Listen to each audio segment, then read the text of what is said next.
motion that EPUA temporarily suspend the fluoridation of this drinking water for a 6-month period so that we can really take a close look at the data and the information and, well, since that's it, period. That's what I'd like to do. We have a motion to temporarily suspend fluoridation of our drinking water for a period of 6 months. Is there a second? Second. There's a second. You may have the floor. Okay. Thank you. The reason that I'm proposing this is that we have had a lot of what I would call anecdotal information from Dr. Lanza and others in healthcare and dental care. I have here a copy for everyone just so that we have it in front of us that Dr. Lanza gave us. And it does give us information. Unfortunately, it doesn't tell us the source. It's not very specific, and I'll just pass these around so you can take a look at it. My primary argument is I don't believe that it's ethical, and that doesn't seem to fly. That doesn't seem to work. So given that some of you still seem to feel that it's ethical to medicate everyone, it was brought up that we haven't seen evidence to the fact that it's unsafe, which I find surprising because there is evidence. The other factor that I've been asked is show me some local people who disagree with fluoridating the water. And actually what I believe Dr. Walker, and I'm going to pass this one out, did was, I believe you asked Dr. Lanza to consult, who you should consult regarding thyroid function. And I read through this carefully, and I'm assuming this is someone that Dr. Lanza respects within this medical community. And I've just highlighted a couple of points that I'd like to make. The first arrow points that, yes, of course, as anything on the internet, some websites are best described as modern snake oil salesmen with something to sell. However, he goes on to say that some sites are truly educational when links are pursued with an educational eye, which I presume this fellow did. And he went on to state that the second point, that problems exist in identifying the true harms and benefits of water fluoridation as well as its ethical implications. Again, this is the gentleman that Dr. Lanza referred Dr. Walker to, and this is what he stated. There are problems that exist to identify the true harms and benefits.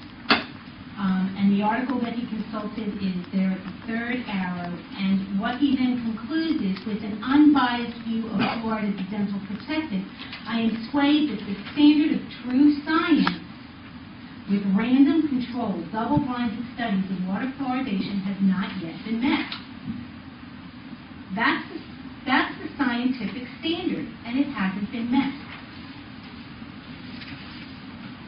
He goes on to state, I'm uncertain as to the true public benefit of water fluoridation as our environment of, and this is key, nutrition, dental care, and dental aid has now changed from the initial approval.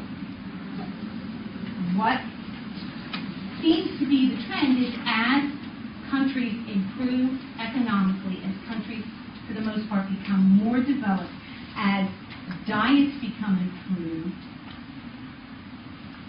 dental caries decreases.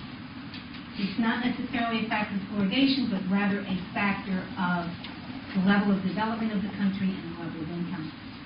And then if you go on, at the fourth arrow, he says, toss aside, forget the negative issues of potential side effects, and look from the single point, the positive view of fluoride, if it exists. If there are no positive effects or questionable effects, the debate is ended and unfluoridated water should reign in our pipes and homes. And what he just stated earlier was that the true scientific standard has not been met to show that there are absolutely positive effects. And his conclusion is, therefore, unfluoridated water should reign in our pipes and homes. And this, again, is from a gentleman that Dr. Lanza recommended within our own community, who is, I would assume, a well-respected physician.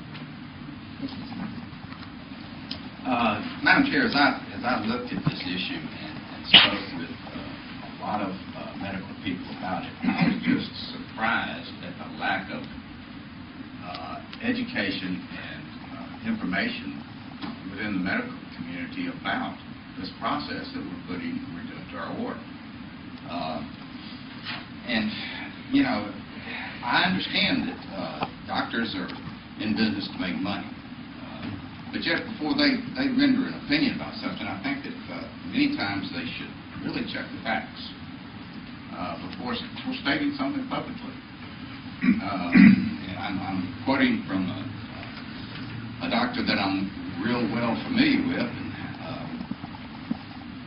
as I told him about some of the studies I had looked at, he said, well, you know, maybe I do need to take another look at this thing. And I think that's where the medical community is in a lot of places. And I know this is not a very popular subject at this time, but it needs to stop. Thank you. I love information that is of scientific nature, that are the double-blind studies and that sort of thing. And I think we ought to hold every part of this debate to that standard. The problem is when we get allegations that are not based on scientific method, that it clouds the debate with emotion instead of science. And I want to make sure that anything that we do is based on science and not, you know, extrapolation of one person's experience that is a strain that's not science. The motion on the floor at this time is that the ECWA temporarily suspend fluoridation of our water for 6 months. So let's discuss that issue rather than global fluoridation. Okay? Mr. Kirkman. Well, that does change a little bit what I was going to say, but basically, I think one thing we can all agree on here is that what you have said is that there is some doubt even in the medical community. And my personal opinion, if there's any doubt, we got to get it out.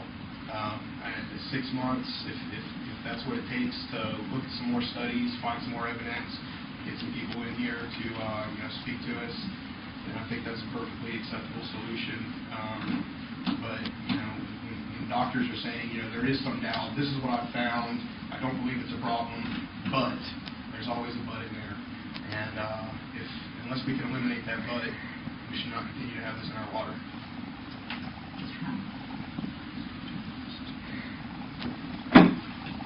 Between Clark and Hardpoint,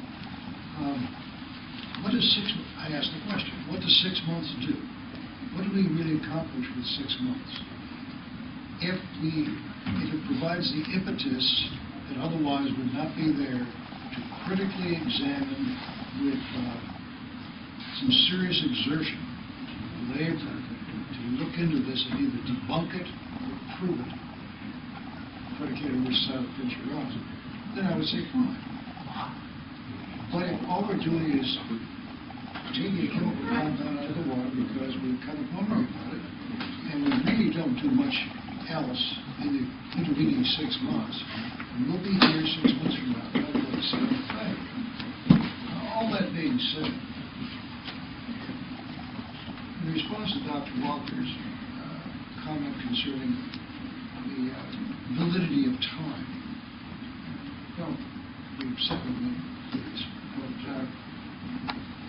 doctors for a long, long time let blood out of your body when you thought there was something wrong with you. I mean, it was a time-honored practice, and it took a hell of a long time before they finally came around to thinking that, letting blood out of a person's body is not necessarily the best treatment after all. It killed an awful lot of unfortunate people who were victims of the best known science at the time.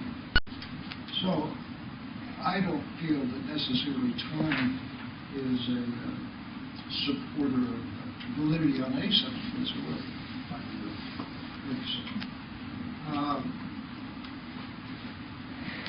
I have stated before, for the record, and others have too, we're in the business of providing as pure as is possible, meeting all of the standards, potable water, distributed right to the person's end use, their home.